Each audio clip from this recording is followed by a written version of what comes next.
Bom estar aqui novamente com vocês, uma alegria muito grande. Temos aqui um convidado que entende muito de futebol, muito de formação, uma vasta experiência aí na formação. Inclusive já teve passagens de trabalho com o professor Newton Mota, que está aqui nos acompanhando. E repito, relembro a vocês que o nome desse podcast é Aprendendo Futebol. Mas relembro também que a nossa pretensão não é ensinar futebol, de forma nenhuma. Todos nós aqui somos amantes do belo futebol e queremos, junto com os nossos convidados, também junto com as experiências dos participantes daqui, professor Nilton Mota, Rivelino Moraes, que está aqui conosco, esse que vos fala, Reginaldo Campos, empresário de futebol, juntando todas essas experiências, de alguma forma colaborar, né? Para que você, pai, professor de escolinha, tio, avô, de alguma forma possa colaborar com a formação do seu filho, ajudando que ele consiga, no popular, como a gente fala, vingar no futebol, consolidar sua carreira como jogador de futebol e não simplesmente acontecer um momento e sumir. Então, essa é a nossa intenção, basicamente é essa. Queremos a sua companhia, agradecemos muito os comentários que a gente tem recebido nos posts que estamos fazendo, e tem sido assim muito legal, tem sido assim muito positivo, está reverberando muito bem. Não estamos aqui para diminuir nem criticar de uma forma negativa, destrutiva, de forma nenhuma. A intenção é fazer uma crítica assim muito legal, de muito bom coração, de bom entendimento. E assim começamos o nosso podcast hoje, apresentando aqui o professor Luciano Reis. Depois eu vou ler aqui o currículo do homem, mas é muito grande, não vai dar para a gente falar de tudo a tudo não, a gente vai dar uma alinhavada, mas é uma pessoa que tem muita experiência e ao mesmo tempo eu já quero agradecer a companhia mais uma vez aqui de professor Nilton Mota, que é o nosso guru, e Rivelino Moraes, aí grande captador, ex-jogador de futebol, que tem uma experiência vasta e tem muitas histórias, tem muitas vivências. Luciano, seja bem-vindo, obrigado por ter recebido o nosso convite. Quero lhe falar que eu sou seu fã, primeiro pela sua educação, sua gentileza, sua receptividade. Eu lembro de você no Vitória, no tempo de Simval Vieira, você voltando dos Estados Unidos, não é isso? E você sempre foi um gentleman, essa pessoa assim maravilhosa de tratar as pessoas, né? Eu acho que isso é uma característica dos bons do futebol. Isso é importante, né? Então seja bem-vindo. Obrigado, Regis. É uma satisfação estar aqui. Eu agradeço pelo convite. E a satisfação maior é porque tudo começou com Newton Mota, né, que para a gente é um mestre. E a gente percebe com o passar do tempo que toda vez que a gente encontra com o Mota, ele diz assim, pô, não para não de criar, a mente dele está sempre à frente de tudo que a gente imagina que o futebol pode vir a dar. Entendeu? A gente fica muito satisfeito que a gente sempre teve esse aprendizado. Lá atrás, quando a gente começou, a gente não tinha ideia de que seríamos treinador de futebol. Eu tinha jogado no Redenção e, por amizade através de Bebeto Tetra, fui apresentado a Reginaldo e nisso a gente teve essa oportunidade de jogar contra o Bahia e ir para o Bahia e começar a trabalhar com Mota. Eu não tinha noção de que tinha olho para isso, entendeu? O apelido de Lupa foi através de Reginaldo, porque dos 5 jogadores que eu tinha levado para o Porto, os 5 foram escolhidos para ir para o Bahia, né? Fazer justiça, vou interromper sim, rapidinho. sim. O Reginaldo, não, sendo bem justo, não sou eu. Explique quem é o Reginaldo. Na verdade, o nome dele é Redinalvo Novaes. Sei, Ele trabalha amigo. num hotel, trabalhava no hotel na época, mas ele gostava de futebol e era o procurador de Bebeto. Ah, certo. Entendeu? Então ele tinha um time lá dos meninos do Porto, daqui do Stiep, e aí, como eu tinha parado de jogar futebol, Bebeto me apresentou a ele, e aí o Reginaldo perguntou se eu não tinha interesse de ajudar a treinar os meninos. Eu falei, pô, treinar? Eu nunca, não sei lá o que é ser treinador de futebol, mas aí eu comecei. E nessa brincadeira, 3, 4 meses depois, teve um jogo contra o Bahia, em Pituaçu. E aí, Delmar e Mota escolheram alguns jogadores e aí me chamaram para eu fazer um estágio no Bahia. Entendeu? Então, Ótimo. daí foi onde tudo começou, né? A gente começou com aprendizado, a gente escutava muito. Eu fui auxiliar ao mesmo tempo na época, a Mota lembra disso, de Jorge Lago, Delmar e Gilson Porto ao mesmo tempo. Só fera. Entendeu? E, poxa, aí cada um tinha uma característica, e eu ajudava no teste. Naquela época era pouca gente, né? Sim. E aí a gente começou a desenvolver dentro desse trabalho. Eu vou ler aqui o teu currículo. Como eu falei, não vou falar tudo não, viu? José Luciano Reis Silva, conhecido como Lupa. Nascido em 25 de maio de 1962. São Sebastião do Passé, né? São Sebastião do Passé. São Sebastião do Passé. Aqui domina o português, o inglês, o espanhol. Inclusive é autor de um livro, né? O Meia Brasileiro.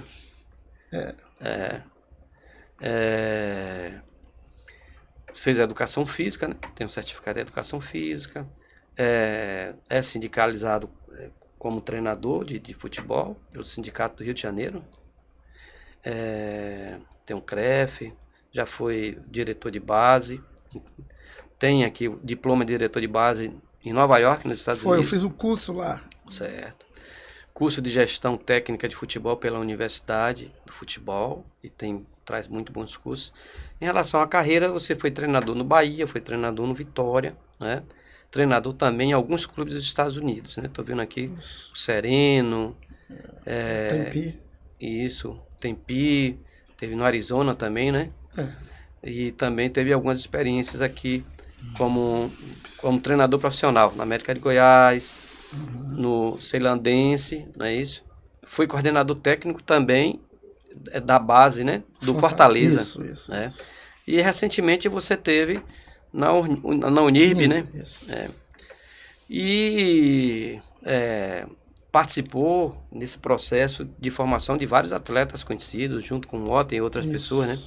Dida, Vampeta, Davi Luiz, Hulk, Jorge Wagner, muitos jogadores do Cearense, Fábio Bilica, Marcelo Ramos, que esteve aqui conosco, Wesley, nosso Arthur Maia, Arthurzinho. Temos atrás de você tá a camisa do Arthur Maia, é uma homenagem que a gente faz para ele e a família dele. Elkson, né? Leandro Domingues, enfim, você participou nesse processo de formação de grandes jogadores. E inúmeras conquistas aqui, é muito grande, eu não vou falar sobre essas conquistas não. Já vou passando aqui para a Mota para dar as boas-vindas para o velho Lupa e falar um pouco aí como é que conheceu o Lupa, como é que foi. Diga aí, Mota. Luciano, bem-vindo, né? Você hoje é uma referência. Falar em divisão de base na Bahia tem que lhe incluir pelo seu conhecimento, pelo seu desenvolvimento. Você foi atleta de base, você jogou em time pequeno, foi o Redenção, você jogou no time profissional, mas você tem uma convivência, tudo pelo seu mérito, entendeu? Você teve um pistolão, que foi Redinalvo que lhe apresentou, mas a partir daí você foi lançado, né? Você aproveitou. E de forma que satisfação, e você tem muita coisa boa para conversar com a gente, e a gente que agradece a sua presença. Riva. Grande Lupa, era o rei do rachão. No dia do rachão ele entrava e queria só virar a cara. Bons tempos, passou.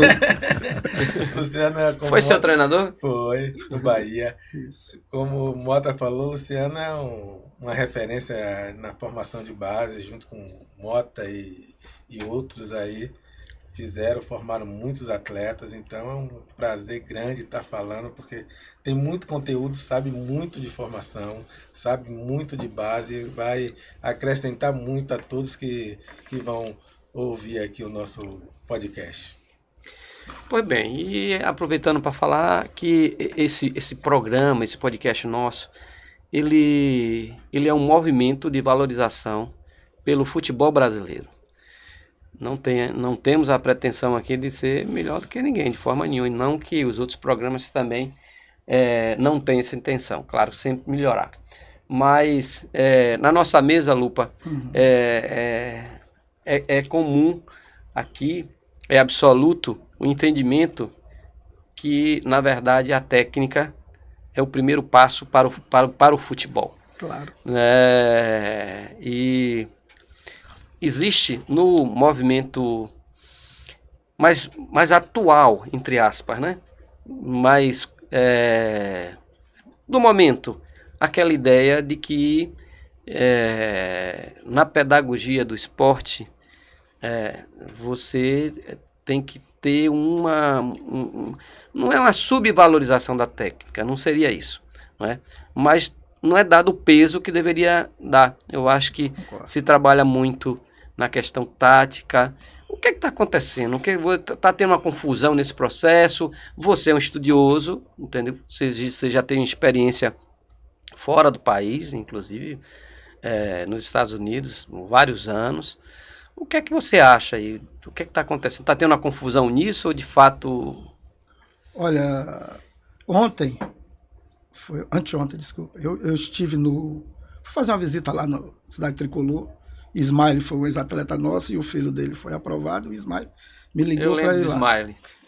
E aí de fato era muito rápido. E aí, chegando lá, encontro com o Vicente Grilo e ele lembra de uma frase que eu falei no bate-papo, que a gente tem um bate-papo normal.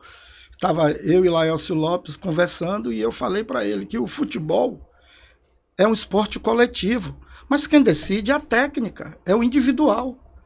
O futebol é um esporte coletivo, mas o individual é que decide. Quem é que decide? É o Messi, é o Cristiano Ronaldo, o Pelé, o Zico e dentre outros jogadores de altíssimo nível. Se você traz para a base, a gente estava falando aqui do nosso time 68, tinha uns 5, 6 jogadores que individualmente fazia grande diferença.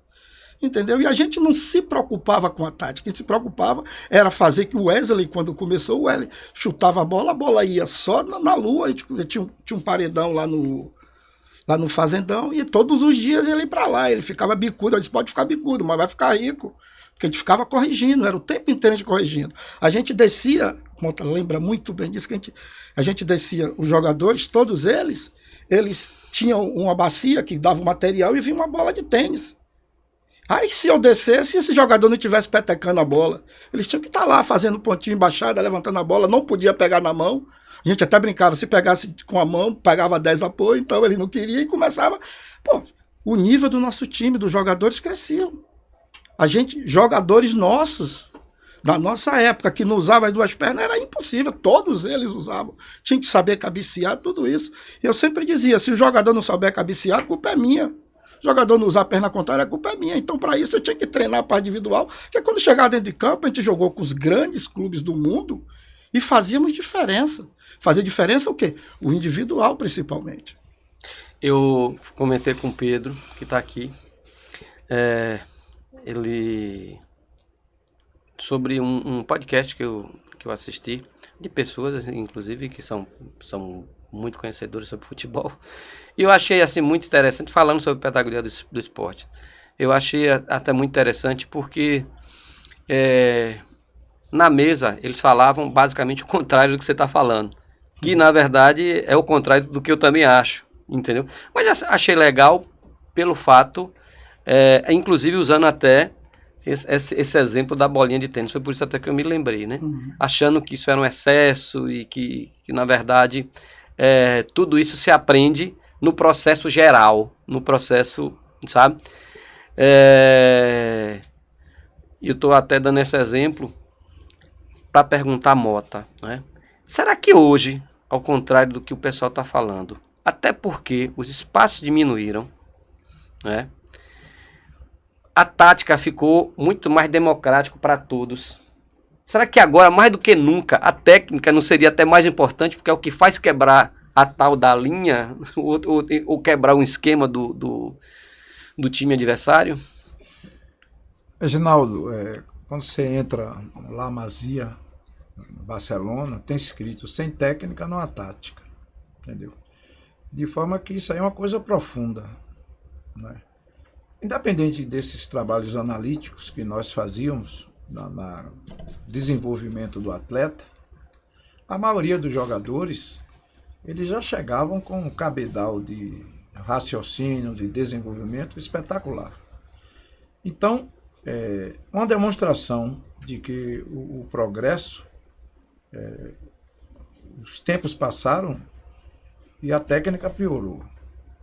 A técnica piorou porque ela não é valorizada, entendeu? A técnica é do atleta e a tática é do treinador.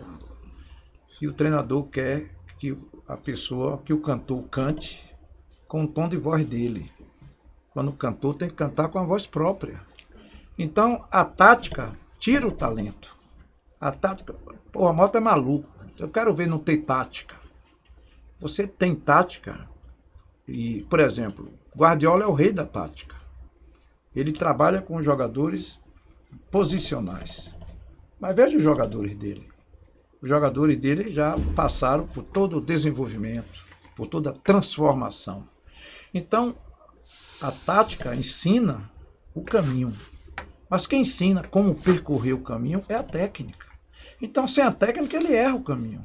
Ele erra o último passe, ele cruza mal. E o que a gente vê, comemoração, Bahia comemorou que fez gol de falta. Então, hoje, não se treina a falta por causa do progresso, por causa da fisiologia. Então, não treina a falta. Não há repetição nos treinamentos. E o treinador quer que os jogadores sigam. Nós estamos dando um ênfase aqui, aprendendo futebol para dar prioridade à base. Sim, sem dúvida. E a base não pode falar tanto em tática como se fala hoje. O próprio Luciano chegou a um time profissional. E se você for olhar os times do sub-12 dele, do sub-13, do sub-14, quase que não existiram esse treinador. Era um entregador de camisa. Era um organizador. Como o Redinaldo tinha um time, e Redinaldo não era nenhum esplendor da parte tática, sabia nada. Mas sabia, tinha bom gosto, tinha bom olho, a ponto de ter um Bebeto no seu cast de atletas, entendeu? Então, a técnica é fundamental. Se você chegar no fim do ano e você reunir aqui Mbappé, Neymar, Cristiano Ronaldo, tudo num baba, eles não têm conjunto. Eles não têm tática, mas têm técnica. Eles vão encantar, porque o que encanta é a técnica, não é a tática. Lógico que uma tática bonita é interessante. Sim. O futebol precisa da tática. Mas o que se precisa se entender é que antes da tática tem que ter a técnica. Entendeu? Então a gente chega a um ponto de um Ronaldinho fenômeno não fazia gol de cabeça. Que até nos talentos o Brasil falhou na preparação dele. Foi base de que time? Cruzeiro. Por que não ensinou o Ronaldo Fenômeno a cabecear? Ele seria mais fenômeno ainda. Sim. Riva, o que é que você entende disso aí? E até reformula a pergunta. Aliás, não, ratifica a pergunta. Agora, mais do que nunca, que os espaços diminuíram, a preparação física se desenvolveu, e que existe, a tática ficou tão democrática, tão acessível, a técnica, a individualidade não teria que ser ainda mais valorizada? Na verdade, a técnica sempre foi, sempre vai ser a principal arma de um clube de futebol, de um time de futebol. Na verdade, hoje o que tem acontecido é que os treinadores, eles querem ser a estrela, entendeu? E a estrela sempre vai ser os atletas. Quando um treinador entende e tem a humildade de saber que ele é um coadjuvante, aí você vai ver os times jogando solto, mas hoje os treinadores, eles querem se supervalorizar. Eu já tive uma oportunidade de estar na beira do campo conversando com um observador de um clube grande do Brasil e tinha um treinador que hoje está até num clube grande também. E ele, assim, se deliciando, mostrando uma foto em Pituaçu do time dele, falando assim, olha como tá as linhas todas certinhas. Sim, quanto foi o jogo? 0-0. Entendeu? E antes o treinador ficava feliz, esse que está aqui conosco, os nossos convidados, ficava feliz quando o time estava 4-5-0 e a gente dava tapa de um lado, tapa de outro, caneta e bandicu e virava cara. Ficava alegre por ver o time jogar solto, ver a qualidade. Hoje não, hoje os caras ficam tarados na parte tática. Não, as linhas tem que estar juntinhas, que coisa bonita. Mas quanto foi o jogo? Tomou 1-0. Quanto foi o jogo? 0-0. E a arte do futebol? Porque futebol é arte. E nós estamos perdendo isso. E aí, com isso, nós temos perdido para Paraguai, para Venezuela, para Israel, para Irã. Reginaldo, o que acontece é o seguinte, por exemplo, há uma contradição, tem um grupo de WhatsApp que é dessa galera do Porto, da galera do Chiep, que de vez em quando eu vou lá jogar bola com ele, mas mais para resenha, né?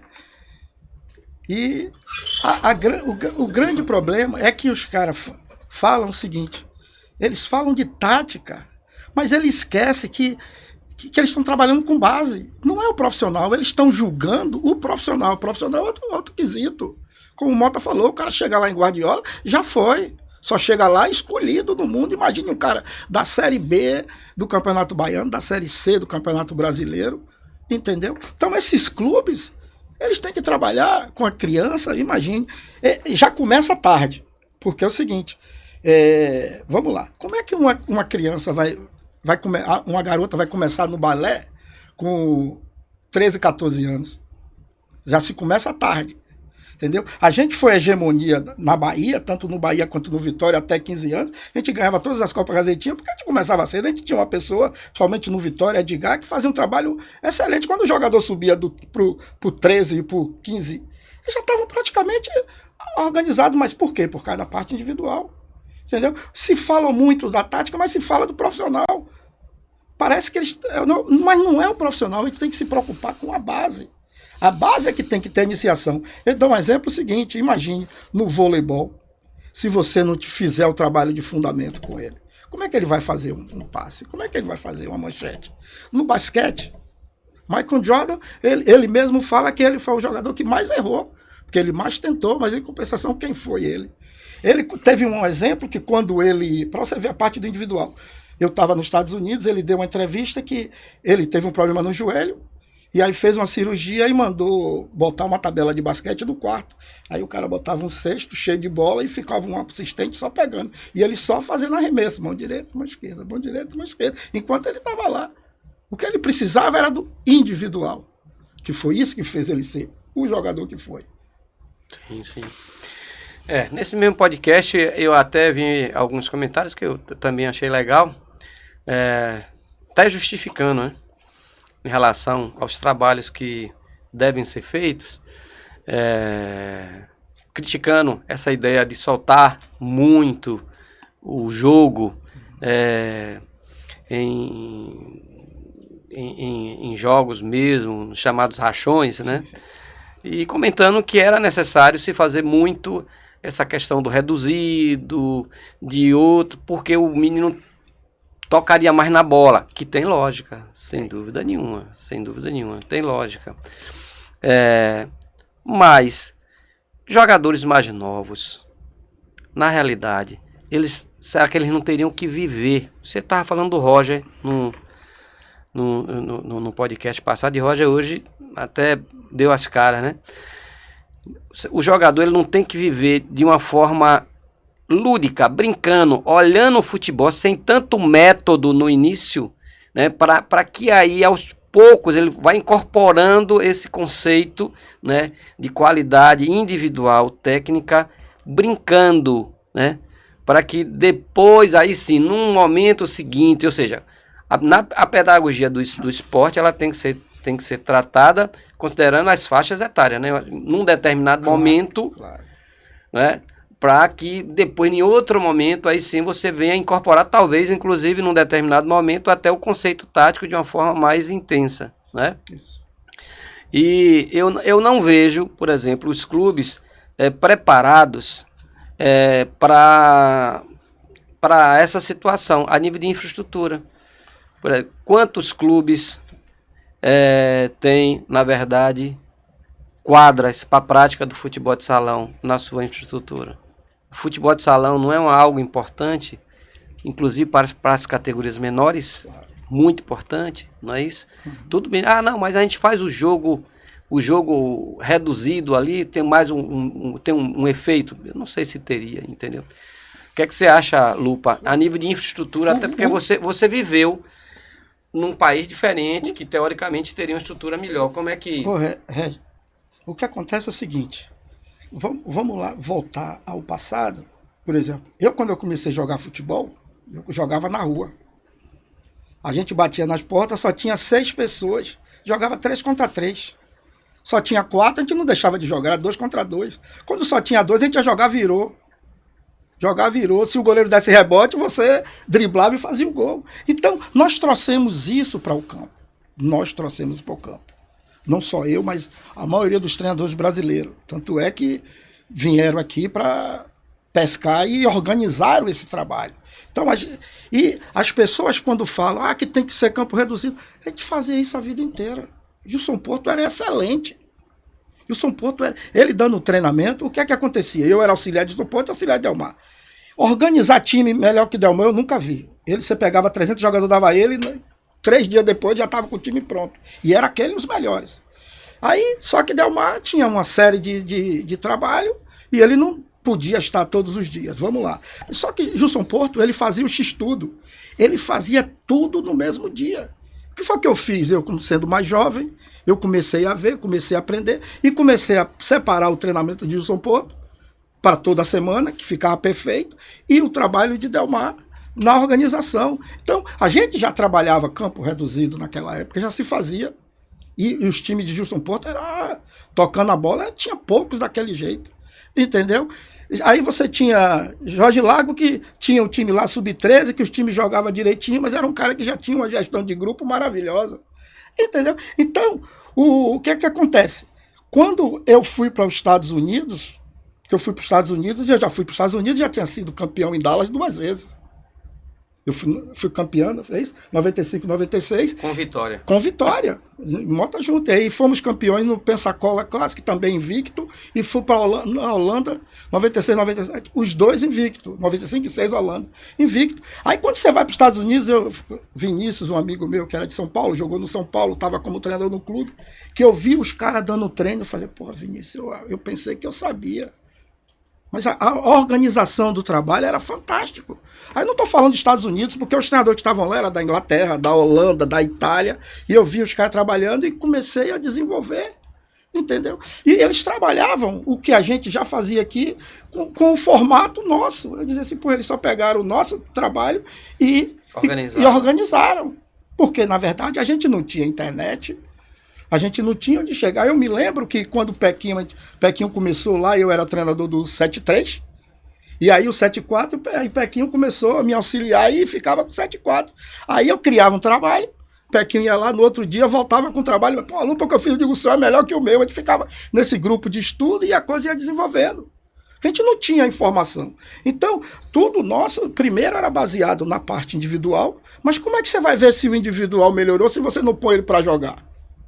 Aí a gente ia pôr para jogar e aí ia desenvolvendo os atletas. E os nossos atletas, tanto na época do Bahia quanto na época do Vitória, eles subiam numa velocidade incrível. Todos eles não esperavam, como diz hoje, 20 anos é novo demais. Pô. Com 16, 17 anos, os moleques estavam jogando profissional. Sendo relacionado, os grupos do Bahia e do Vitória, principalmente, a maioria era feita de jogadores da base.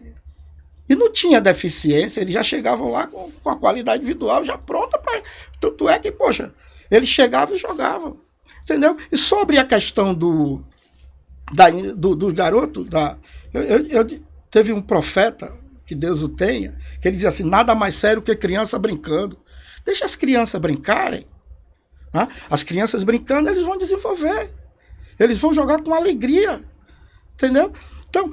Nos Estados Unidos, quando eu fui contratado, foi para ser treinador do Sub-17, que era o último ano, e do Sub-10. Eu terminava o treino com o Sub-10, brincando com os meninos, dando cambalhota, aquela coisa toda, depois ia para o 17, que já era outro formato. Então você aprende, entendeu? Os meninos, como é que você vai treinar com os meninos? É diferente do profissional. E aí, Mota, o que é que você acha aí em relação a essa questão da infraestrutura? O Luciano não focou necessariamente sobre isso, mas eu vou refazer. Eu queria, se você permitisse, que o Luciano falou algumas coisas importantíssimas. Primeiro, ele colheu ensinamentos com Gilson Porto, com Delmar e até nos Estados Unidos. Você que é treinador de escolinha, você que está começando, você que quer aprender, você não vai aprender em livro, não. Vai aprender em curso, vai aprender pouco. Aprender pouco.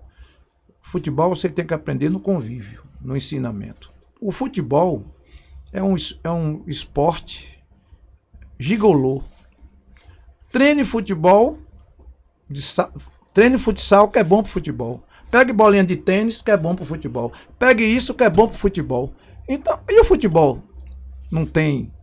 Aí o futebol resolve ser independente, criar tática, criar seus meios e esquece que o futebol é coletivo e que a individualidade é que decide. E para ter individualidade, você tem que ter treinamento. Dentro do nosso podcast, teve uma pessoa que perguntou, você até me provocou isso, sobre o futsal, que é importantíssimo. Registrar a morte de Zé Alberto, um abnegado, presidente da Federação Baiana. Se o futsal na Bahia estava deprimente, pedindo socorro, imagine sem ele. Entendeu? De forma que nossos sentimentos pela perda de Zé Alberto, e dizer que a Bahia não tem futsal. E ainda tem futsal no Brasil, em alguns estados, de bom, e que é muito útil ao futebol. Futsal tem que começar de 6 a 9 anos. Por que não começar com 5? Porque a partir de 6 anos é que a criança se torna solícita. 6 anos que a criança resolve gostar da companhia. E com 5 e 4 anos, a gente tem que desenvolver a individualidade dele. De 6 a 9 é um período ideal para futsal. Você pode até treinar mais futsal do que futebol. Você pode treinar 3 vezes na semana, 2 futsal e 1, porque aí vai o futebol. Treinamentos de futebol faz no futsal. Então, treinamentos para um menino de 6 a 9 de futebol, você pode fazer na quadra.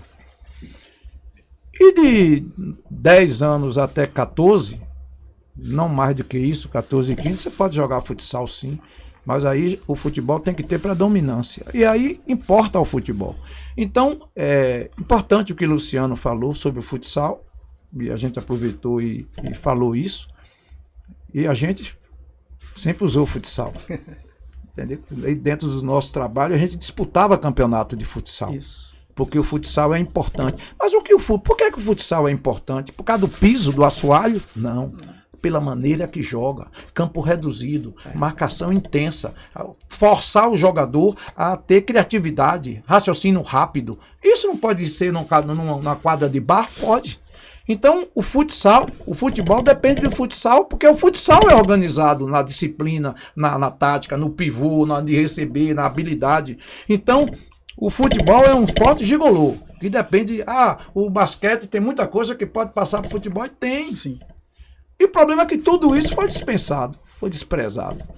Eu já lutei em algumas vezes, e no projeto da Cidade Tricolor, nesse projeto tem uma quadra. E eu vou ser obrigado a fazer uma propaganda que o projeto arquitetônico da Cidade Tricolor foi de meu irmão Chico Mota e do seu sócio André Sá. E ouviu muito E tinha campo sintético coberto para dias de chuva, e tinha quadra de futsal. Futsal é muito bom para o futebol. Mas o futebol podia ter futsal no seu treinamento, não podia fazer tudo no futebol. Tem. O futebol não precisaria de personal. Podia nos próprios treinamentos ter o personal. Ou eu não podia aprender inglês na escola? Por que não aprende? Tem que tomar cursinho. É porque as coisas não são bem feitas. E no país do futebol, a gente tem que fazer as coisas mais bem feitas. Então é muito bom você falar sobre um gesto humilde de reconhecer que você desenvolveu com Gilson Porto, que você desenvolveu com Delmar Santana, que você chegou lá e aprendeu organização. Porque tem uma coisa que eu queria lhe perguntar, Luciano. Os treinadores jogam na retranca porque tem medo de perder o cargo. Isso é desculpa para treinador. Jogar feio. Jogar com medo. E jogando na retranca ele vai ganhar? Não vai. Eu soube que teve treinador aí que ganhou o Copa São Paulo que foi demitido. Então, ele não ganhou e não foi demitido? Será que é por causa da mudança de presidente? O Mota. Será que a política está interferindo? Até você sendo campeão de um torneio importante? Não sei, eu não quero estar fazendo crítica, mas a gente não pode que o futebol seja só dos amigos. O futebol tem que ser da competência. O futebol tem que ser do conhecimento. Falando de estrutura, eu lembro que, como a gente não tinha informações, não tinha rede social, não tinha internet, não tinha essa coisa toda lá atrás, muitas coisas eu tirava do futsal, que eu tinha jogado, e eu ia ver treino de futsal, e do handball. Os nossos times, a transição ofensiva era excelente na base. Porque a gente tirava do handball e tirava do basquete. Porque você não vê ninguém ficar tocando a bola para trás no basquete. Você não vê ninguém tocando a bola para trás no handball. A coisa é rápida. Eles querem fazer o gol. E ele tem, na regra, se eu não me engano, tinha tempo de você ficar com a bola e tal. Então a gente trabalhava muito isso. A gente trabalhava essa organização. E aí a gente, primeiro, é o que a gente está falando. A gente está falando do individual, que se chama de analítico, e a gente... É difícil você não corrigir. Corrigir, por exemplo, a gente tem um exemplo do Cearense que não sabia cabecear. Eu peguei Ângelo, que era nosso preparador físico, eu disse, Ângelo, aqui é o passo a passo do cabeceio, comece a fazer com ele. E do Cearense fez um gol na seleção, fez gol em Bavi, de cabeça. Entendeu? A gente tem exemplos assim do individual, onde você corrige que o jogador cresce.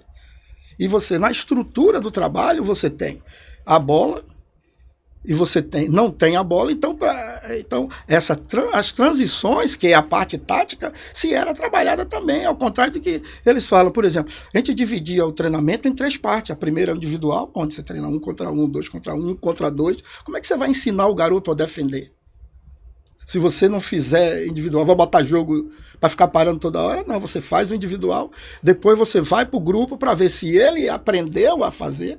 E daí você vai para o jogo, mas você não precisa fazer o jogo 11 contra 11. Você faz 6 contra 6, é um jogo que vai acontecer. Você vai ser 6 contra 6 ou 6 contra 5, ou você vai crescendo o trabalho. Entendeu? Isso é um trabalho estrutural onde você desenvolve tudo. Você desenvolve a parte individual, desenvolve a parte coletiva. Indiferente do que falam que no futebol moderno não é assim. Tá? Quando eu estive no Japão, na época a gente acompanhou o William Santana, jogador nosso, no Matsumoto, eu até já falei isso aqui. Eu até gravei essa cena, eu tenho gravado. Eu achei interessante que próximo do campo tinha uma quadra. E aí eu vi um grupo na quadra fazendo um trabalho com seu professor. Aí saiu da quadra, eles vieram todos para o asfalto, né? Sentaram no asfalto, no chão, no piso. Aí tinha um quadro que o professor, eu não estava entendendo nada, lógico, né, em japonês, né? Ele estava orientando os meninos.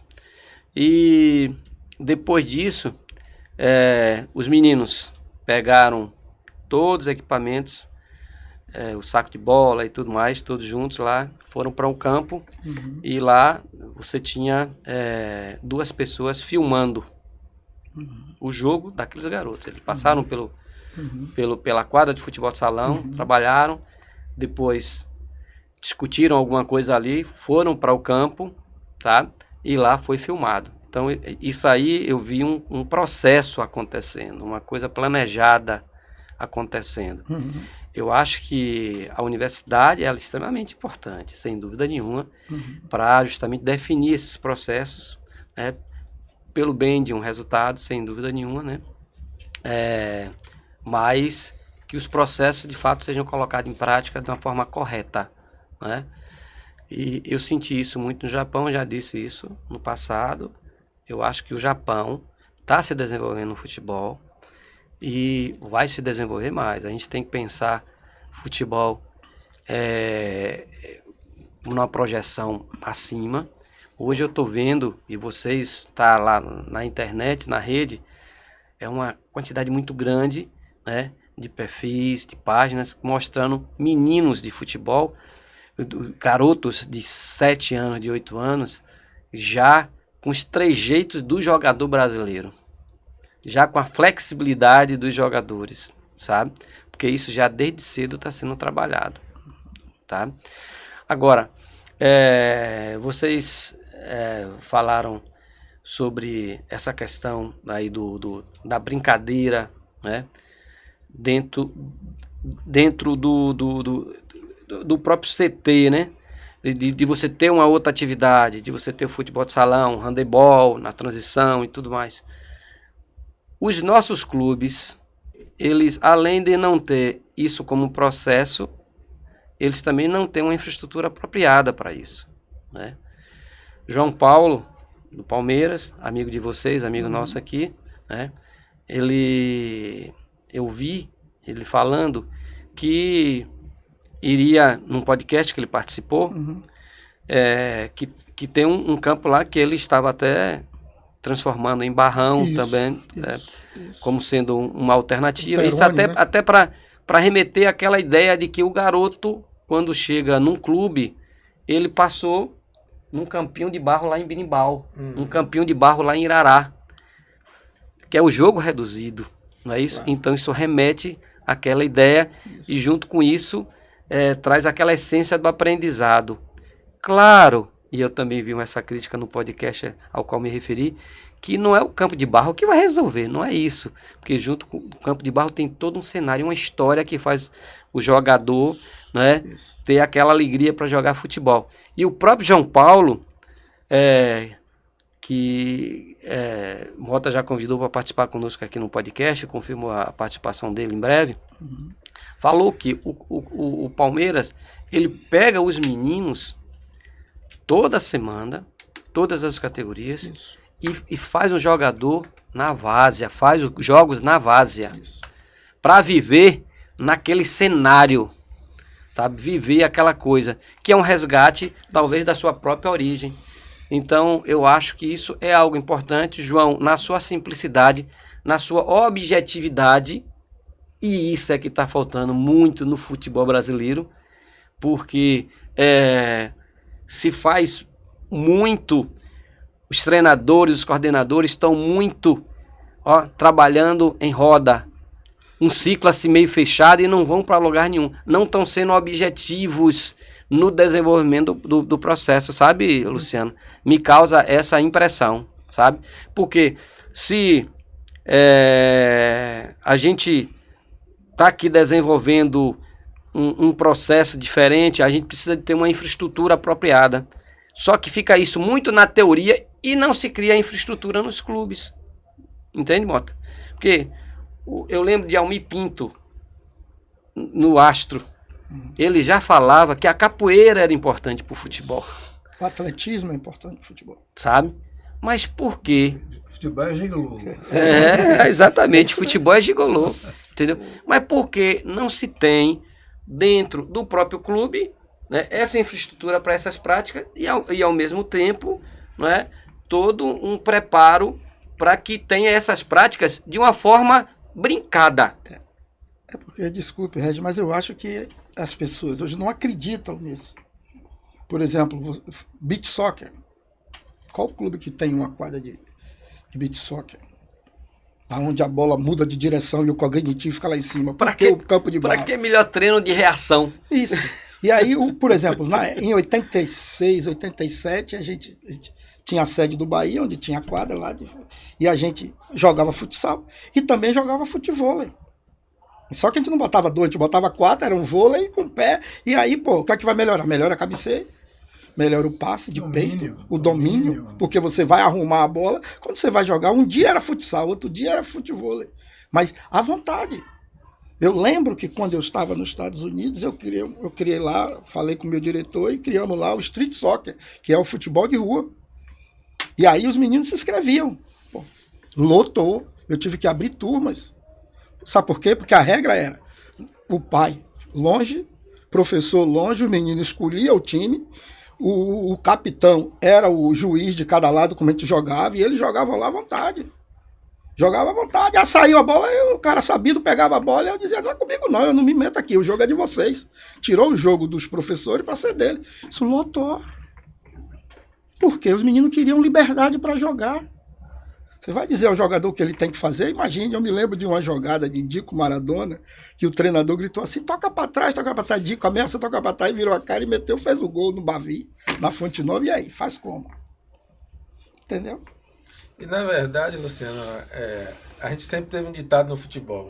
No futebol, o difícil é fazer o fácil, é ser o simples. E eu acho que a grande dificuldade hoje que a gente tem não é no campo. A gente falava isso do jogador, né? Que tinha aquele jogador que sempre queria fazer uma nota artística no jogo. Não, agora está fora do campo. Eu acho que as pessoas não querem fazer o simples. Porque onde é que o jogador adquiria habilidades? Era jogando handebol, pulando muro, subindo em árvore. Então isso é muito simples. Então para você chegar hoje para valorizar todo um curso, valorizar todo um treinador, então eles estão dificultando tudo. Eles estão dificultando. Futebol é uma coisa simples. É isso que a gente precisa voltar a fazer. Médico nunca vai elogiar um remédio caseiro. Né? É verdade. O certo é que o músico de ouvido, ainda bem que tem. Já pensou? Um Luiz Gonzaga hoje, se não ter diploma, errado, não ia poder compor, né? Tudo é o talento, né? Pode abdicar. Agora, eu queria fazer uma pergunta a você. Você, como jogador de Luciano Reis, diga uma qualidade que você gostava dele. Vamos falar, vamos elogiar um pouquinho. Uma qualidade que você gostava dele como treinador. O time de Luciano Reis sempre era um time que tinha qualidade. Ele exigia dos atletas e deixava os jogadores à vontade. E nem por isso era um time bagunçado. Não era um time bagunçado. Era um time de qualidade que jogava com a bola, sem a bola marcava, era um time organizado. Então você pode fazer as duas coisas, mas priorizando a parte técnica, a qualidade dos atletas. Ele não queria ser a estrela dos atletas. Tanto que, se falar desse time 7-4, 7-3, você vai falar de jogadores que eu penso, tem dois que foram para a seleção brasileira. Rodrigo e Marcelo. Isso. Tiveram seleção brasileira. Então, assim, a qualidade. Emerson foi seleção brasileira. Entendeu? Então, assim, você tem que priorizar a qualidade técnica. É o que falaram. Quem é hoje o papa da técnica? Todo treinador se inspira em quem? Guardiola. Mas vê se Guardiola vem na Série D do Brasil pegar os jogadores e arrumar os jogadores todos ali. Não, ele vai lá, errá-la. Ele vai pegar os melhores. Então, você consegue organizar os melhores, porque eles vão conseguir executar o que você quer, porque eles têm qualidade técnica para isso. O Brasil é tão apegado à técnica que Tele tem mais moral do que alguns treinadores que ganharam a Copa. Por que Tele tem moral? É bonito ver um time de Tele jogar. Era encantador ver o time de Tele jogar. Então o Tele sempre foi apegado. E de vez em quando aparecem uns vídeos aí, ele falando no fundamento. Mas a gente se apega muito a estar criticando a falta da rua, a falta disso, a falta daquilo. É bom a gente lembrar que você disse outra coisa, eu me apego em declarações suas, que você jogava baba, 2 contra 2, 3 contra 3.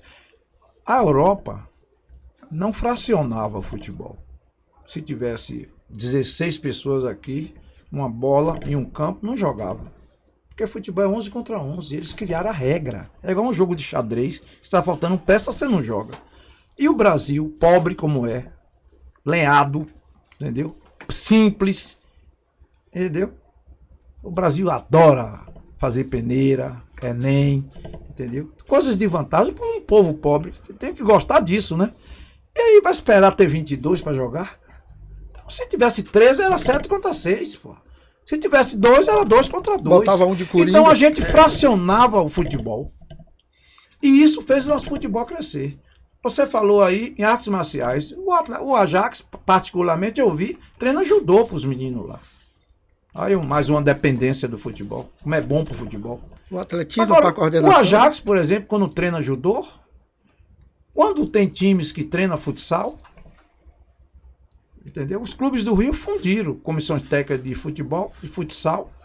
Próspero Paoli, que eu mando um abraço, cara, muito conhecimento no futebol. Ele unificou no Vasco a comissão técnica de 6 a 10 anos. Do futebol era a mesma do futsal. O futsal é útil ao futebol. Então o futebol é complexo, porque é um esporte coletivo, é de 11 contra 11. E hoje o banco joga. Porque você hoje pode ir até com 11, com 12 no banco. Ele tem 5 substituições. Exatamente. Né? Então, o futebol é coletivo. E um jogador ruim, um goleiro franguista, toma gol e estraga. Então, o coletivo tem que ser preservado, porque o futebol é association, Isso. mas a individualidade que é importante. No positivo e no negativo. Se tem um goleiro franguista, ele toma 2 perus e perdeu o jogo. Então, a individualidade sempre é o mais importante no esporte coletivo. Por isso que o futebol é apaixonante. Pode falar. Ô, Mota, eu estava essa semana pensando, qual foi o último lateral, direito ou esquerdo, brasileiro que foi vendido para a Europa? A gente parou aqui para pensar muito. O que é que acontecia? Quando a gente fazia teste naquela época, a gente dizia assim, atacante tinha 200, 300, meia tinha o dobro. Aí quando chegava lateral, não tinha nenhum. Como é que a gente fazia um treino sem ter lateral? A gente pegava um meia canhoto, botava na lateral e tal. E assim foram criando os laterais. E a partir daí era um jogador de muita qualidade como o meia, mas que não tinha espaço pela quantidade de jogador bom. E aí eles iam para lateral e vendemos muitos. Na Europa existiam muitos laterais de qualidade, a maioria todos brasileiros. Hoje em dia você não encontra. Luciano, o lateral... Militão, o lateral ofensivo desarruma o treinamento, bagunça. O lateral ia à linha de fundo, bagunça. E tem medo de tomar gol. Entendeu? Então, por causa disso. Então, você vê, eu estou vendo clubes negociar barato seus laterais, não reconhecendo a importância do lateral no futebol brasileiro. Então, o que você falou também é muito importante, porque tem treinador que abdica de ter um lateral ofensivo, porque ele tem medo. É melhor você ter uma linhazinha de 4 para ele não tomar gol. E o que a gente vê, clássicos no Brasil, 1-0, 0-0, decisão da Supercopa 0-0, ontem Flamengo 1-0. Quer dizer, deu um encanto do futebol. Jogador ganhando 500 mil, 1 milhão, 2 milhões por mês, e chega no clássico 0-0. E está preocupante. Eu vou me permitir, dentro do nosso podcast, dizer assim, mas vocês criticam bastante e não dá sugestão. Aqui não é o nosso caso. Aqui. A gente não quer fazer crítica destrutiva. Então, Edinaldo Rodrigues, leve João Paulo para a CBF. Para cá uma sugestão boa. Edinaldo Rodrigues, leve João Paulo para a CBF. Depois vou dar conselho a nosso governador. Fizeram um ano, né? Lula, todo mundo. Fizeram um ano de gestão. Fizeram o que pelo futebol? Mudou alguma coisa no futebol? Fazer sintético não está ajudando o futebol, não. Se as crianças não usam. E o nosso grande problema está na iniciação. Você faz uma iniciação ruim no colégio, compromete seu curso. Aí quando você faz bom, ele tem uma boa base.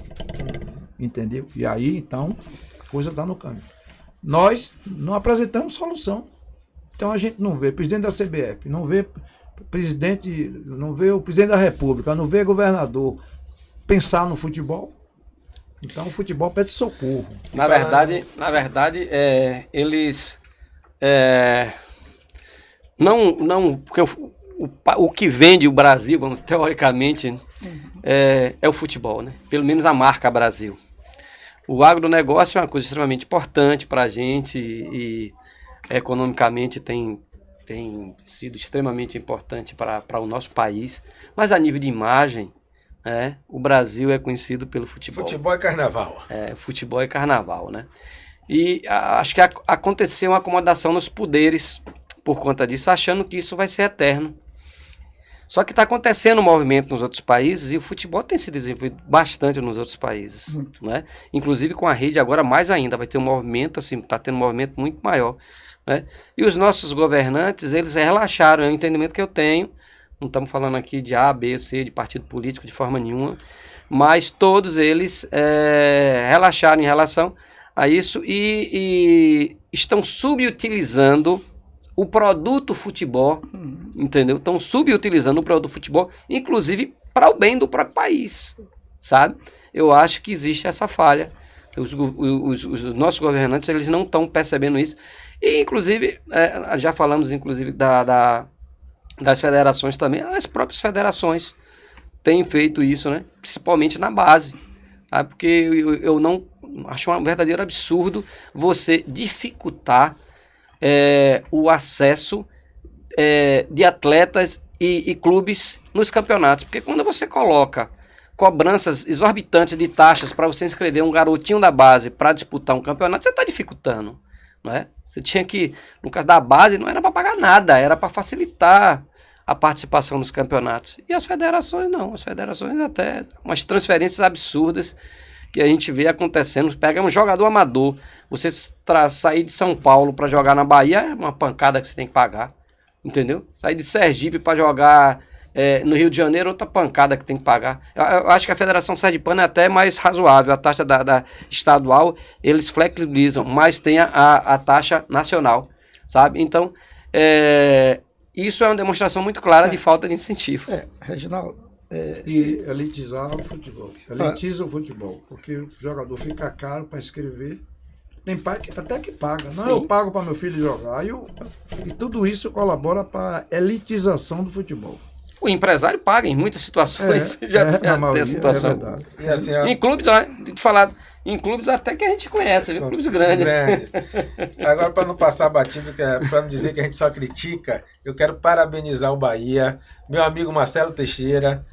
O Bahia faz capoeira na iniciação e agora o Bahia contratou um treinador de futsal. Para trabalhar o futsal do clube. Então, a gente fala, quando faz as coisas corretas, a gente tem que parabenizar. Deve haver uma moça, hein, Marcelo Teixeira? Riva, eu estive ontem no Bahia, como eu falei, e conversei com o Pedrinho, que é o responsável pela captação. E eu gostei muito do que eu ouvi. Entendeu? Eu gostei muito da proposta dele, ele conversando sobre a captação, sobre tudo, né? E aí me veio um pensamento, né? Uma coisa que eu vinha falando em off com os amigos. Seguinte, quando você quer mandar algum jogador para clube, o cara pergunta a altura e o peso. Isso aí mudou muito. Aí você vai olhar qual a altura do Sidney, 1,68, e qual a altura do Roger, 1,72. Qual a altura do Hendrick? Qual a altura do outro menino que foi para o Barcelona? Não são jogadores altos. Então, eles acham que a Europa quer o jogador grandão. A Europa quer jogador de qualidade, amigo. Eles ficam perguntando o que é que você vê num jogador. Veja a qualidade, como ele domina. E o que ele faz depois que ele domina a bola. Porque o domínio é o principal. Antes, você não tem a bola se você não sabe dominar. Entendeu? Aí, poxa. Então, esquece que a qualidade individual é o que vai resolver, que a gente volta sempre para a parte individual, entendeu? Para se preocupar com a altura, e esses caras não vão, entendeu? A parte individual ela é sempre importante. Então, quando eu vi o que o Roger fez, estava conversando até com o Vicente Grilo, ele domina a bola fica. A bola ficou no peito dele, o cara foi dar o bote, ele tirou, pô. Estou falando do moleque. E na verdade, Luciano, muita gente quando vê você, Mota, a gente falar e outros comentaristas que foram ex-jogadores de futebol fala que nós somos os saudosistas, estamos sendo ultrapassados, porque o futebol mudou. Sim, mudou realmente, a parte física evoluiu muito, claro. Tá muito corrida. Aí eu vejo alguém falar assim, não, Romário não ia jogar no futebol de hoje não. Romário tinha força, tinha velocidade em pouca distância e uma técnica para finalizar absurda. Se ele fez 1.000, hoje ele ia fazer 3.000 gols, não ia fazer isso não. Porque hoje os campos são melhores, as bolas são melhores, as condições. Hoje se treina melhor a parte física, porque antes você botava o cara para correr 10 quilômetros. Hoje o Romário ia fazer só a parte dos piquezinhos dele, entendeu? Ia ser muito melhor, tudo é melhor. Agora sim, as informações que têm sido dadas para os nossos atletas, principalmente na iniciação, têm sido erradas. Você vai num jogo de futebol hoje, você conta quantas vezes o volante domina a bola para dar o passo para frente. Pouquíssima. Lateral. Dominou para trás, dominou para lateral. A primeira opção é atrás. Então é as informações que estão sendo erradas.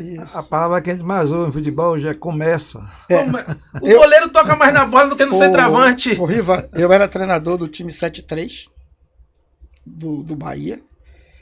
E nós tínhamos a zaga André Freitas e Emerson. Aí André Freitas era um zagueiro que dava porrada em todo mundo lá de São Cristóvão. E aí eu comecei a conversar com o Odegar, que era estava estagiando, e Ed Dias Matos, que era o preparador físico, eu dizia assim, chamava Eduardo Bahia também, eu falei, tem alguma coisa que não está batendo. Aí eu larguei o treino e subi para arquibancada, que tem ali no Fazendão, e comecei a olhar. Daí eu vi o Edu dominava e saí. Eu disse, pô, já viu que ia, desci, botei Edu, o time mudou. Aí, quando o Itamar, que era um jogador fabuloso, ambidestro, ele batia pênalti com uma perna ou com a outra, em decisão. Contra o Flamengo mesmo, ele bateu com uma, o juiz mandou voltar, ele bateu com a outra. E aí, Itamar ia buscar no pé de Emerson. Eu disse, se você der, eu lhe tiro, Emerson. Entendeu? Tudo tá mudando. Eu fico preocupado que eu exigia que o volante não fosse pegar no pé para distribuir a bola para frente. Quando o Itamar tocava para trás, eu parava para ele tocar para frente, ia para Juliano. Então era sempre assim. Aí hoje quem mais toca na bola? Goleiro, zagueiro e o volante joga de costa pro ataque. Joga É complicado. É complicado. Você dizer que isso é futebol moderno? Dentro do que você falou, será que esse ataque Rodrigo, Hendrick e Vinícius Júnior é bom? Nossa, da onde? Da Europa. Da Europa. É de quem? O maior time do mundo. Sim. E nenhum tem 1,70m. Não. É 1,68m, 1,66m e 1,64m. E aí? Então, não tem. Mas a gente continua com conceitos. Então é uma grande justiça o que a gente vê na base Tem. em relação Perfil. à questão ao Outra perfil palavra físico, falada tamanho. muito também é perfil. Garrincha não jogava bola hoje. Perna torta? Não. Garrincha não jogava bola hoje. A prova Entendeu? da elitização do futebol. Sim. E perfil. O Zambetta não, a Não gente chama de falar do Zambetta, né? perfil. Quando uma pessoa me liga e diz assim, Mota, eu tenho um jogador muito bom, um meia muito bom, 1,85m. Eu digo, sim, se ele dominar mal. Se ele não souber driblar, não souber passar, que adianta ter 1,85m? Então, quando o cara oferece jogador e ressalta a altura, é sinal que ele não tem qualidades técnicas. Mota, tem um jogador aqui que fez 30 gols. Entendeu? Ele é ambidestro, tem uma velocidade incrível. Aí sim, são características elogiosas, entendeu? Mas o cara, hoje, a pessoa liga e fala da altura. É o perfil. Entendeu? Aproveitando o que Mota falou, nós recebemos alguns comentários fazendo até uma provocação para a gente mesmo.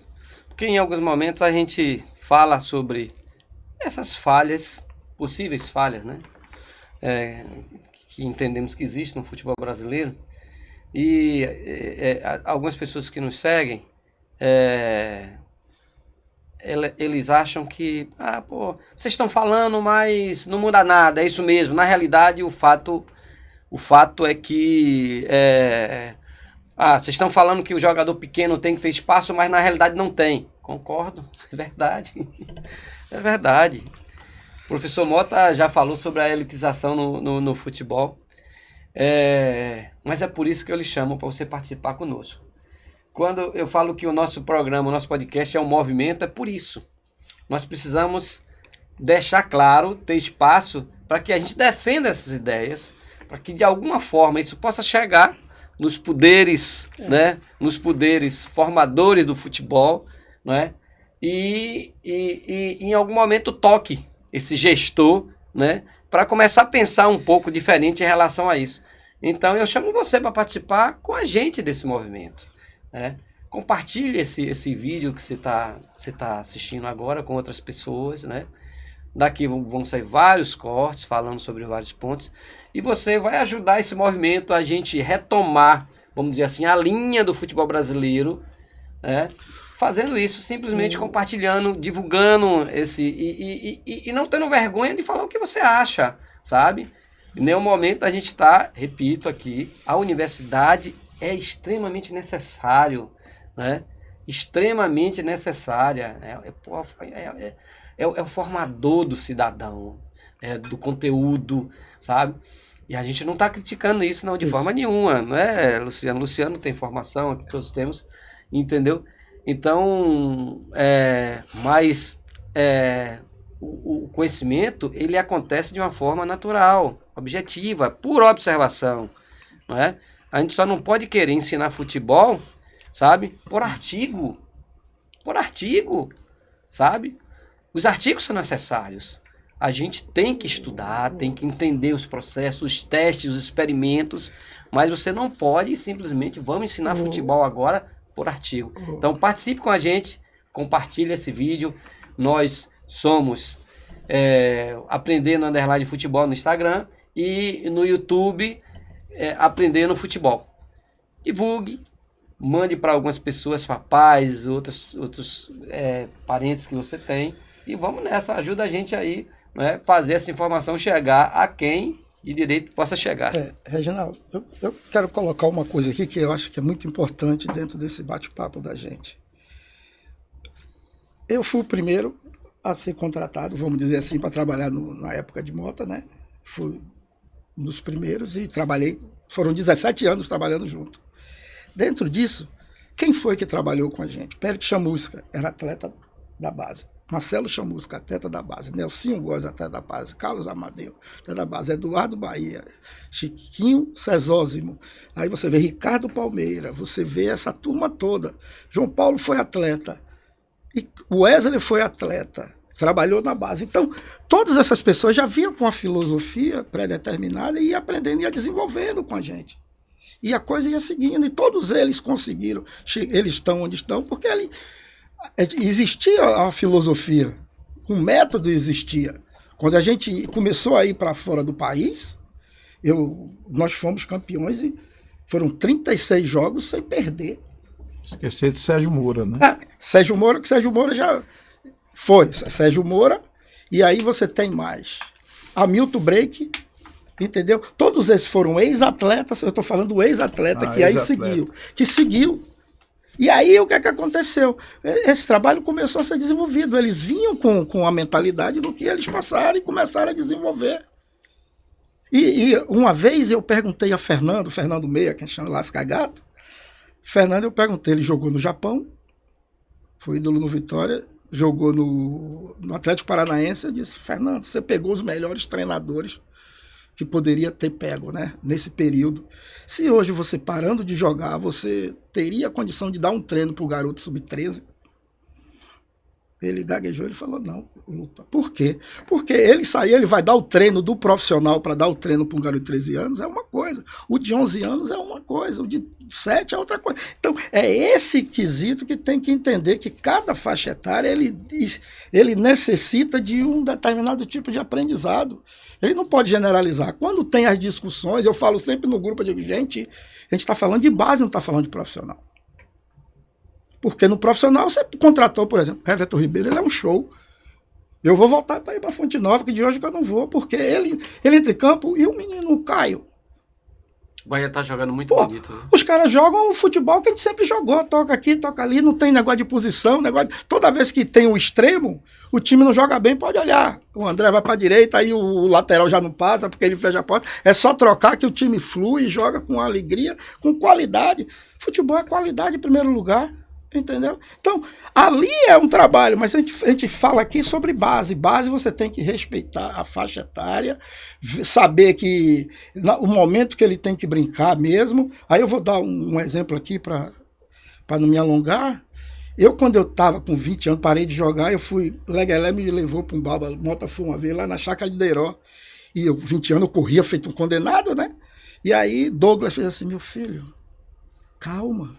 Aqui você toca e aqui você segura. Você já me viu dar um drible fora da área? Eu olhei assim, o Douglas é o ídolo, ele falando comigo. Tipo... Aí eu comecei a entender que atrás ele tocava, no meio ele dava um toque o mínimo possível. Quando ele chegava perto da área, ele aí driblava. Ele dizia, aqui o zagueiro tem medo de mim. Se ele me der porrada dentro da área, é pênalti, é vermelho. E eu levei isso para dentro do campo, todo jogador. Toda vez que eu trabalhava com o jogador, eu procurava ensinar. Então não tem essa, os caras ficam dando 2 toques. Não é dar 2 toques, é ensinar o jogador o porquê. Entendeu? O jogador tem que ter a confiança no treinador. Eu até brincava, que eu chegava no banco e dizia assim, aquele Fernando joga muito, como o Elvis joga. Aquilo passava para o jogador, os colegas. Quando você critica, eles passam, mas quando elogia, eles passam. E ele sente confiança, ele vem alegre, entendeu? Sim, sem dúvida nenhuma. Agora, em cima disso tudo também, principalmente aqui falando do nosso estado, há uma dificuldade muito grande também hoje para para a divisão de base na Bahia. Realmente, assim, nosso presidente Ricardo é uma vergonha.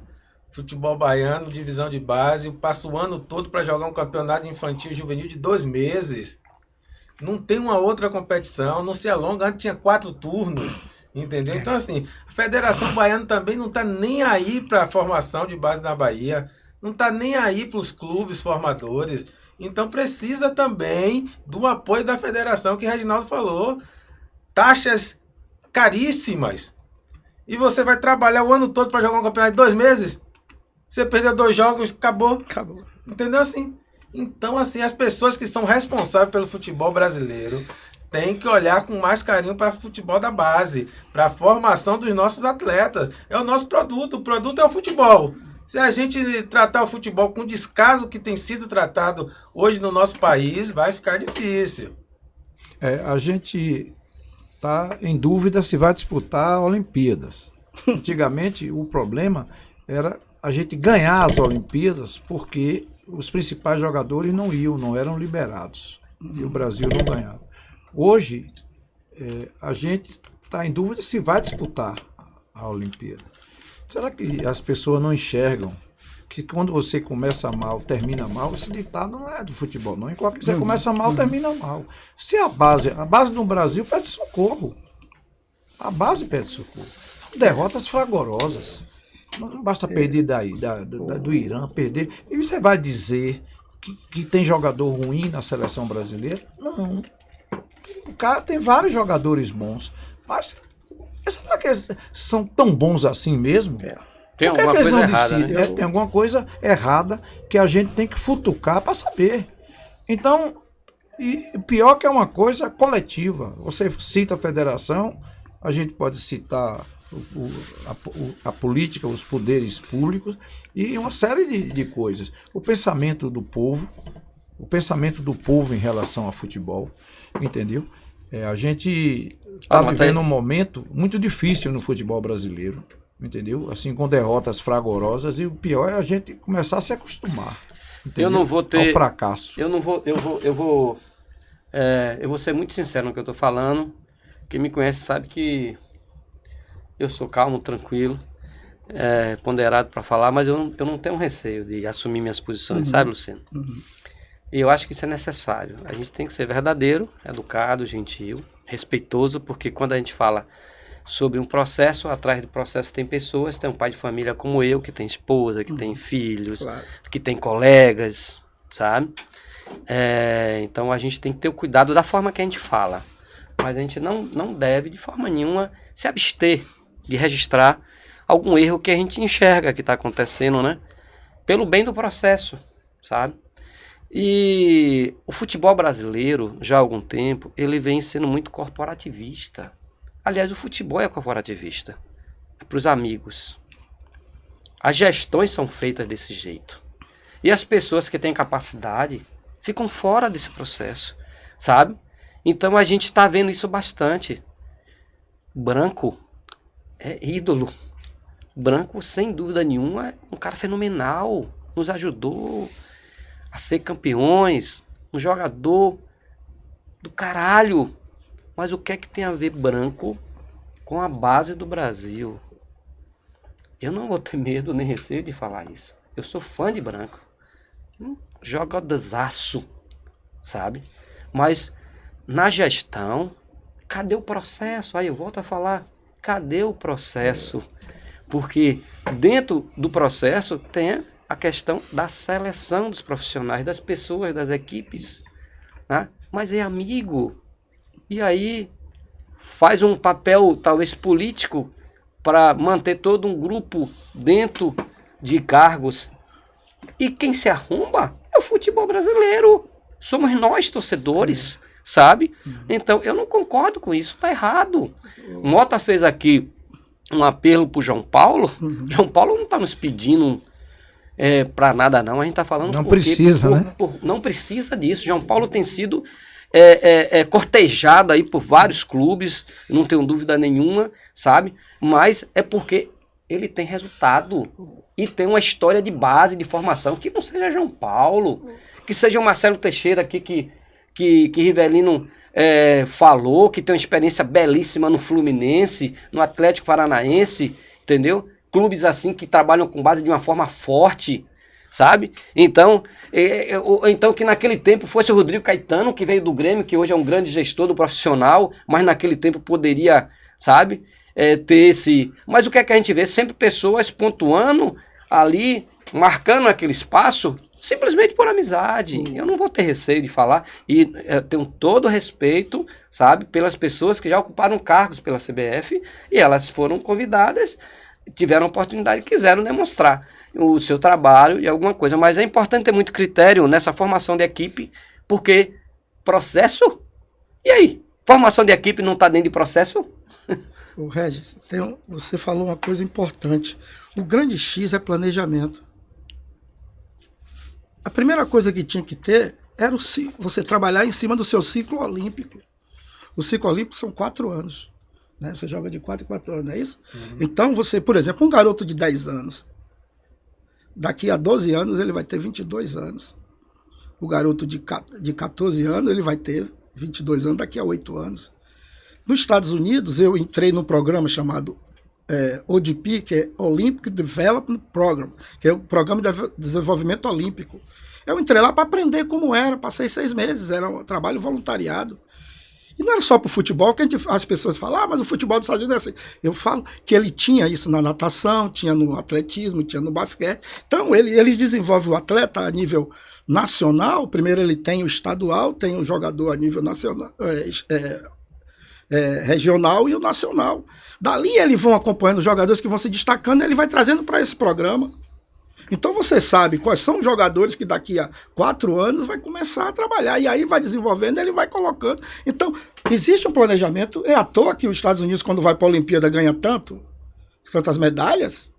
Não é à toa, não só no esporte individual, como no esporte coletivo, como o basquete e outros esportes coletivos que tem. É porque existe um planejamento em cima da busca dos atletas. Você vê a Alemanha faz um trabalho formidável, começou a fazer um trabalho, a França começou a fazer, e está todo mundo passando por cima da gente. E nós estamos parados, é tudo feito assim, vai ter uma convocação, vamos fazer agora, e aí? Como é que faz? É falta de planejamento para quem venha desenvolver. Aí, por exemplo, o Palmeiras faz um excelente trabalho, perfeito, João Paulo ótimo, faz toda o que tem que ser feito no futsal, faz o trabalho no campo de barro, mas o outro, ninguém faz nada disso, não tem gerência geral para desenvolver, cada um faz o que acha e o que pensa. Esse é que é o grande problema que eu vejo no futebol. Não é brincadeira não, seu Mota. Queria, Reginaldo, aproveitar aqui esse bate-papo nosso, porque algumas pessoas ligadas à escolinha dizem que eu critico a escolinha. Nunca critiquei, pelo contrário, eu sou uma pessoa fã das escolinhas. Quando um pai tem um filho e que ele quer que vê a aptidão do filho em seja, a primeira coisa que ele pensa é botar numa escolinha. Então, escolinha é a divisão de base no Brasil. Isso. E precisa ser valorizado. O que eu digo são as poucas condições de que as escolinhas do Brasil têm. Tem escolinhas poderosas, ricas, que essas são escolinhas comerciais. Faturam, é tudo bonitinho, disputa competição, viaja, tudo o quê.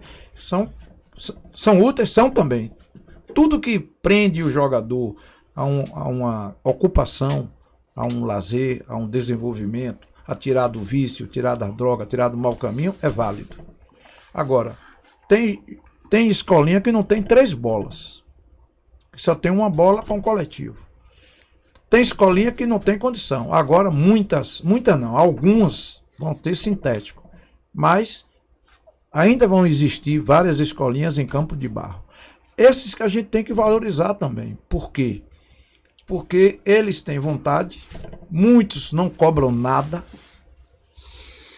mas, e o pior, eles não recebem informação. Primeiro, os cursos da CBF não atingem a iniciação. A iniciação é um grande problema no Brasil. Tem livro de iniciação de futebol? Alguém diz o que é que a criança de 2 anos de idade, que começa com 2, de 2 a 5, o que é que uma criança treina? De 6 a 10, que tipo de treinamento? O que é que se deve treinar? Entendeu? Qual a metodologia que tem que ter nessa idade? Não tem lugar nenhum. Então, imagine uma pessoa de escolinha que não tem acesso a curso, a tudo, se ele vai saber alguma coisa. Então, ele ensina dentro do potencial dele. Por isso que eu digo que o resultado do ensinamento não é o melhor, não é o ideal. Porque os professores, que são as escolinhas, principalmente as que não têm recurso, não têm valorização, não têm reconhecimento da comunidade, eles não recebem qualquer tipo de ajuda, não tem bola, não tem professor e não tem curso. E o pior, a gente nega a eles o direito de aprender, de ensinar. Então, uma pessoa que não sabe aprender, ele não pode ensinar corretamente. Então, a iniciação é comprometida.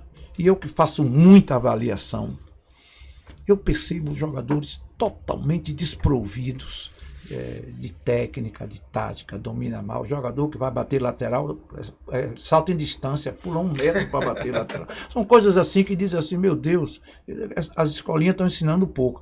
E tem muitas escolinhas boas que ensinam, seja a escolinha para ganhar dinheiro, rica, e seja a escolinha pobre, toda merece nosso aplauso. O que eu falo é a crítica de que eles poderiam ensinar melhor, ser mais reconhecida. Quantas escolinhas tem em Salvador? Quantas escolinhas tem no Brasil? Ninguém sabe. E é um segmento importantíssimo. Qual é o político que se preocupa com isso? Agora, o político se preocupa em botar um campo sintético num bairro, porque ali vai ter muito voto. Mas a gente precisa cuidar do povo, do povinho. O povinho que vai ser jogador. É que a gente precisa cuidar. Um menino que tem talento. Entendeu? Eu vi no Instagram hoje um menino de 3 anos fazendo embaixada, 250 pontinhos. Esse menino merece um cuidado, um treinamento. Tem para ele essa central. Por isso que a gente vê países pequenos, fortes em Olimpíada. Por quê? Porque tem trabalho de iniciação. Isso. A iniciação no Brasil pede socorro. Pois bem, a gente já está chegando aqui ao final, né? Eu queria agradecer a Luciano por essa participação. O podcast foi riquíssimo, muitas informações interessantes. Nós já sabíamos disso, né? Foi unânime no nome Obrigado. No seu nome aqui para participar com a gente, né? Na verdade, a ideia é essa, é trazer pessoas assim como você, que tem a agregar. O nosso podcast é voltado à base mesmo. Uhum. A ideia é essa, é fazer esse movimento em prol da base e trazer pessoas que possam contribuir como você contribuiu. Então a gente quer te agradecer bastante aí por essa participação.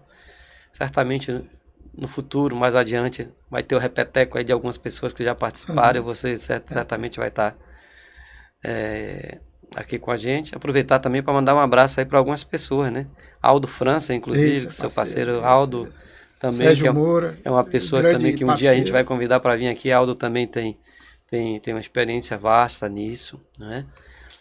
A ideia não é trazer assim medalhões, né, Mota? É pessoas que tenham conteúdo referente à base, que tenham experiência comprovada, né? E daqui fica aí a lembrança de Aldo também, um grande abraço assim, para Aldo. Sérgio Moura é uma pessoa maravilhosa, um conteúdo incrível. Quando ele estiver aqui no Brasil, Sérgio, já sinta-se convocado, né? Mota está aqui, a linha direta com você. Aí a responsabilidade é dele, de saber quando é que você está aqui, para você também passar esse conhecimento para a gente. Tá bem, Luciano? Vou deixar aí para você fazer suas considerações. Para finalizar, eu gostaria de agradecer a todos pelo convite. E eu sempre digo, quando eu estou em alguma roda, sobre o nosso trabalho, que foi sucesso, principalmente no Vitória. A nossa equipe, eu era o técnico, Sérgio Moura, preparador físico, Zé Augusto, meu auxiliar, Hamilton Break, auxiliar de Sérgio, e nós tínhamos Francisco, Carlos, que era Chiquinho, e depois Ricardo Palmeira. Com uma equipe dessa é difícil não chegar. O nível muito alto. E outra, nossos times sempre ganhavam jogos no final, na Europa. Porque fisicamente nosso time, eu dizia para Mota, fisicamente nosso time sobra sempre. Entendeu? Porque o nível era muito alto do trabalho dessas pessoas. E olha onde todos estão, entendeu? Então, uma satisfação muito grande a gente poder aqui expor, bater um papo sobre futebol. E eu lembro, só para terminar, quando eu vou para os Estados Unidos, eu preferi trabalhar com feminino, na maioria das vezes, porque era muito mais sério o futebol lá. Feminino, não é à toa, porque é o melhor do mundo, vamos dizer assim. E a gente via a diferença, mas as meninas começavam a treinar desde 3 anos, que a gente tinha uma vez na semana que dá aula para iniciação. Era a menina de 3 anos, a menina de 3 anos já jogando bola. Aí aqui no nosso futebol, a menina começa a jogar quando? Entendeu? Muito obrigado, Reginaldo, pelo convite, Mota e Riva. Um grande abraço, foi ótimo bater esse papo de futebol. Massa, Luciano. Mota. Você falou uma coisa, Regis, sobre a gente é obrigado a uma pessoa que tem uma história longa como o Luciano, a gente não poder tratar tanta coisa da história, porque senão não sobra. O pessoal quer coisas atuais, entendeu? Agora, ele foi uma pessoa assim... Ele foi para os Estados Unidos por quê? Porque ganhou 2 Dallas. Dallas é mais valorizado lá proporcionalmente do que a Copa São Paulo aqui. É um torneio de peso. E a primeira logo em cima do São Paulo, né? Que era bicampeão, com Edmilson de capitão, que foi campeão mundial. E Luciano tem títulos espetaculares. Copa Zico, entendeu? Copa Zico, sub-17, e por isso a gente foi para o Japão, entendeu? E que ele não foi. Eu fui né? Mas ele ganhou a Copa Zico, né? Como treinador, e foi final contra o Santos. Diego e Robinho. Lá no CT do Flamengo, né? Então, o Luciano tem um currículo invejável de treinador. E é uma pessoa que pode colaborar bastante para a divisão de base na Bahia. No Brasil, né? No Brasil, porque tem conhecimento de causa. Eu digo que é um músico de ouvido, porque ele conseguiu tudo isso sem ser formado. Ele foi aproveitando o seu sucesso e foi se gabaritando a nível de conhecimento. Então, foi um prazer tê-lo aqui. Você foi uma pessoa assim... escolhida assim a dedo por nós 3, unanimidade, de que seria um podcast interessante e acredito que tenha sido. Obrigado, Luciano. Obrigado. Iva.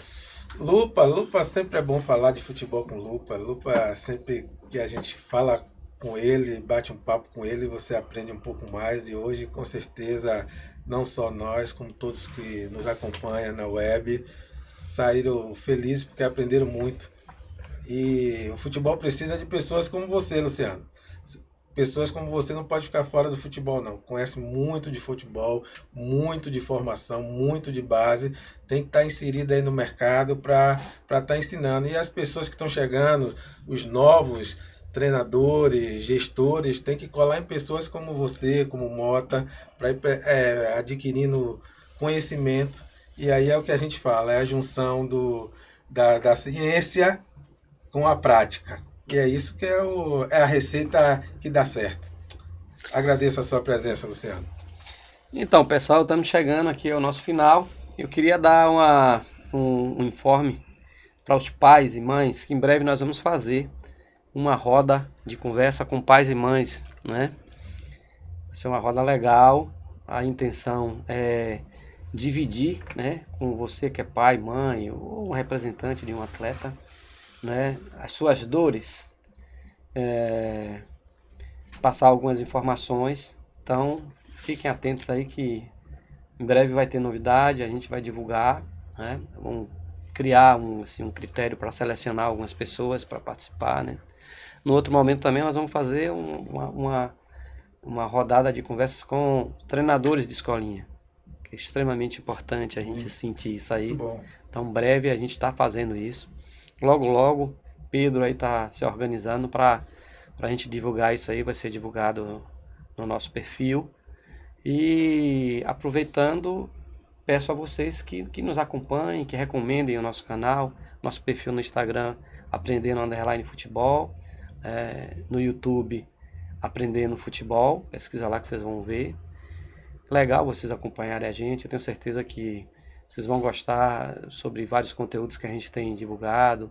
Isso vai ajudar, não tenho dúvida nenhuma, abrir um pouco a tua cabeça, ter algumas informações para te dar base e ajudar teu filho, né, teu familiar, a quem sabe um dia ser um jogador de futebol, né?